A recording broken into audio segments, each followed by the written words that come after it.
Bien, nous avons vu dans la vidéo précédente tout ce qui concernait la capture. Donc nous avons travaillé sur notre logiciel et nous avons capturé et commenté tout ce que nous faisions.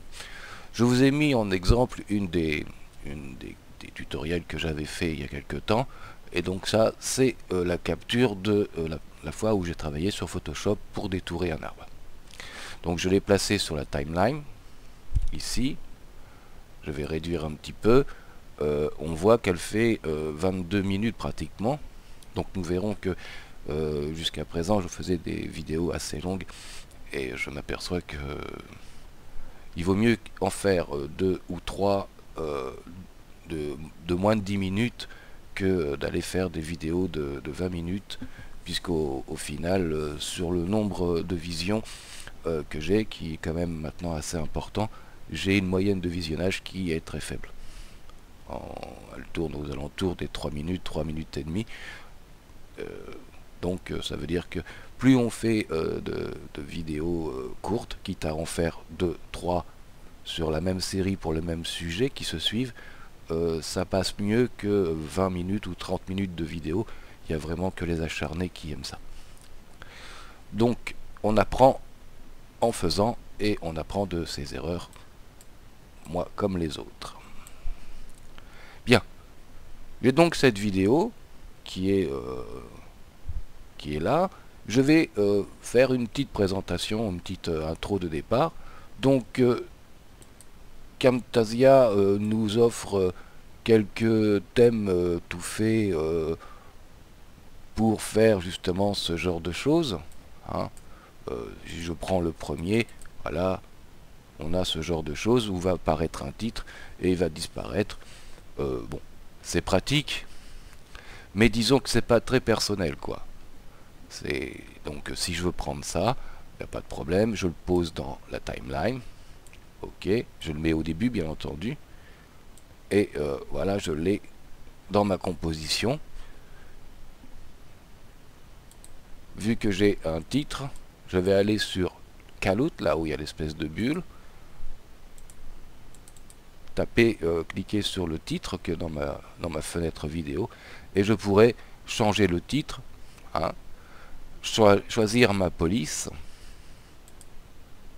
Donc il faut bien entendu sélectionner. Alors ça c'est un poil un peu chiant, mais bon c'est pas bien méchant.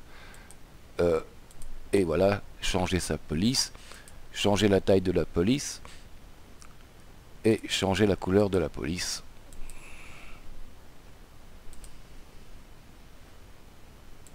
Voilà. Nous pouvons y adjoindre, puisque nous l'avons dans la librairie, mais vous pouvez très bien aller chercher vos propres morceaux. Donc ici on a des musiques intro d'une durée, donc full strong, intro, long, medium, short.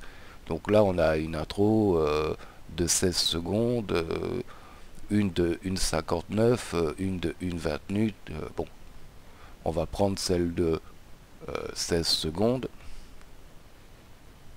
Voilà, hop là. Allez, alors ça c'est l'autre côté un petit peu chiant. Donc j'avais dit, voilà.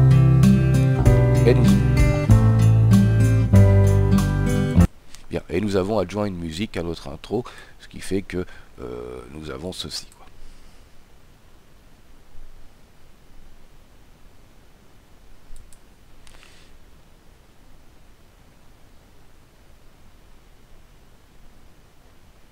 Voilà.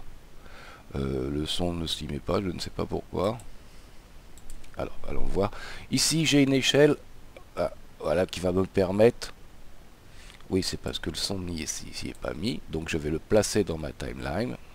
Voilà. Alors, je règle tout ce petit monde pour que ce soit à peu près synchro. Voilà.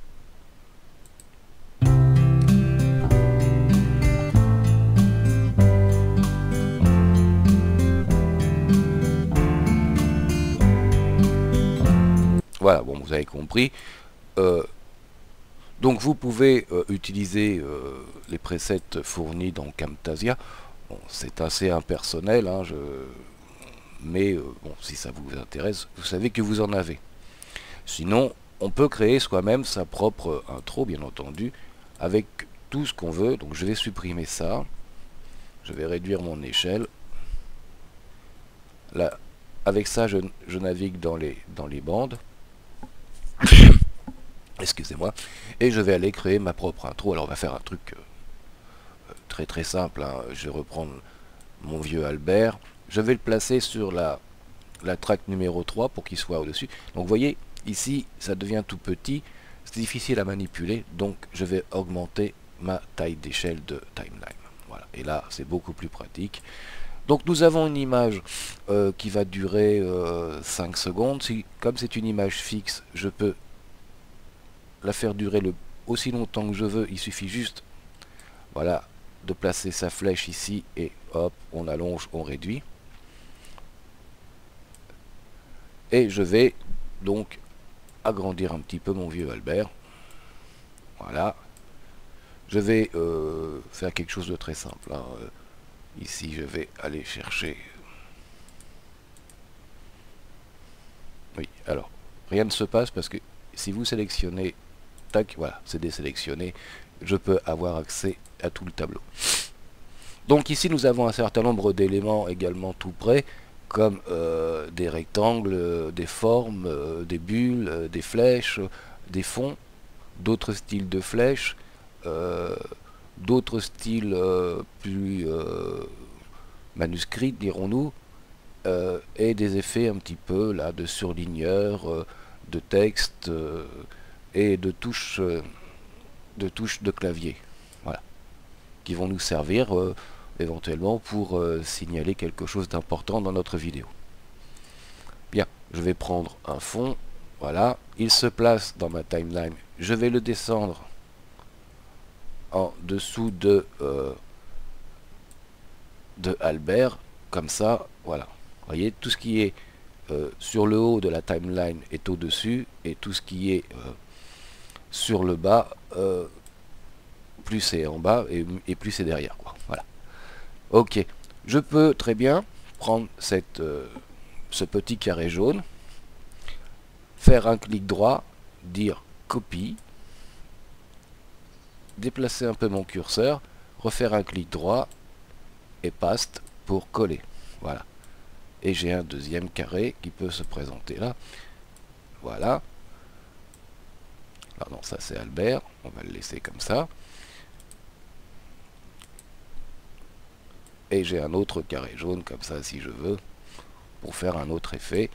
Je peux l'agrandir bien entendu. Et je peux bien entendu lui changer sa couleur en allant ici sur le pot de peinture. Tac, voilà, il peut être rouge, il peut être ce qu'on veut. Et ici, je peux lui faire une bordure.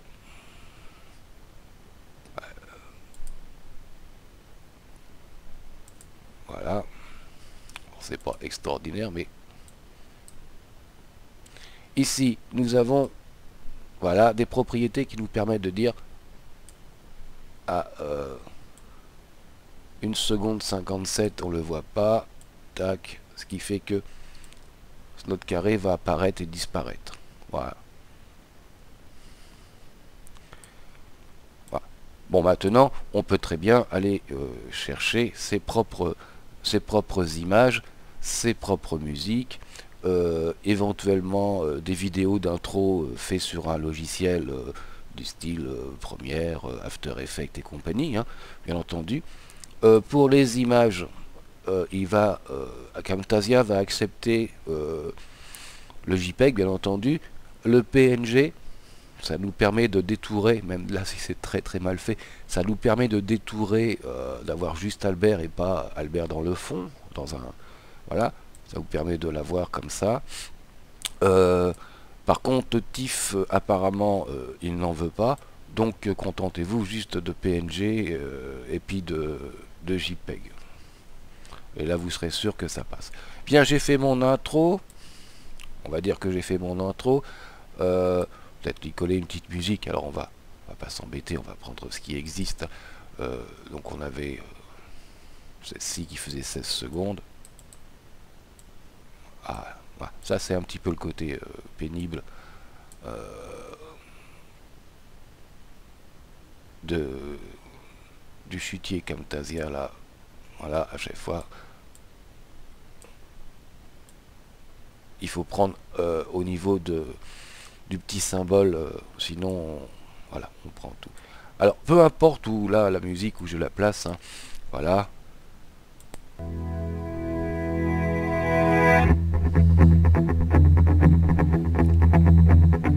Ok.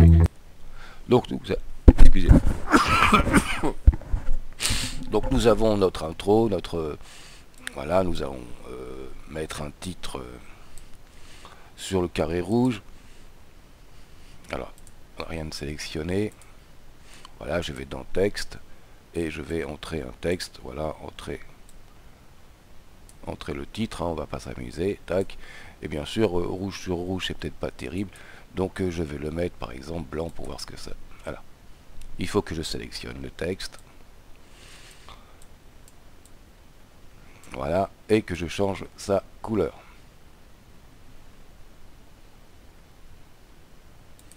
Voilà. Bien, on va admettre qu'on a fait une intro. Vous verrez en manipulant Camtasia que, voyez que le texte là c'est pareil. Je peux dire il est plus long, il est plus court, juste en tirant dessus. Dire là je vais le centrer un peu plus. Mais pour ça il faut aussi que voilà, je recentre pour que ce soit cohérent. Voilà. Et si je veux garder un peu plus longtemps Albert, et ben pareil. Et ben Albert, il va rester un tout petit peu le temps que la vidéo se lance.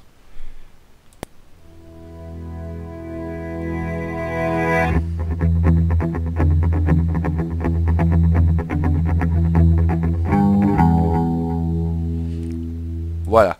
Et là nous avons fait notre intro. Nous nous retrouverons tout de suite pour la suite dans d'autres vidéos.